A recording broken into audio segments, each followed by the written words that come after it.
السينامون رولز من الوصفات اللي طلبتوها مني واللي ما ينمل منها صراحة من كثر ما طيبة.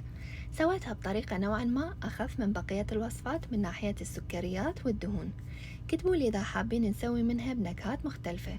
التحضير: العجينة خليت حليب دافي، خميرة وشكر، وضفت لهم البيكنج باودر، البيض وشوية فانيلا، وخليت الزبد ويكون ماية، وآخر شي ضفت الملح والطحين وعجنتها.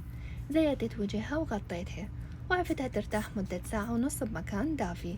للحشوة خليت سكر التمر، وممكن استخدام أي نوع سكر تحبوه، وضفت له الدارسين. لتحضير طبقة الكارمل خليت شوية زبد، سكر جوز الهند، دارسين وعسل، وآخر شي ضفت شوية فانيلا والحليب.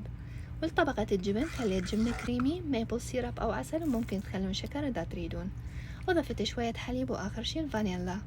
العجينة ورا ما اختمرت فتحتها على شكل مستطيل ودهنتها بشوية زبد، وخليت لها الشكر والدارسين وساويتها. لفتها على شكل رولة وقسمتها باستخدام خيط الأسنان للسهولة، وممكن استخدام سكين حادة. خليت خليط الكارمل بالتبسي ورتبت الرولات بيه، وعفتها ترتاح مدة نص ساعة. دخلتها الفرن مدة 35 دقيقة تقريبا على درجة حرارة 350 فهرنهايت، ودرت عليها الجبن هي وحارة. وبس بالعافية.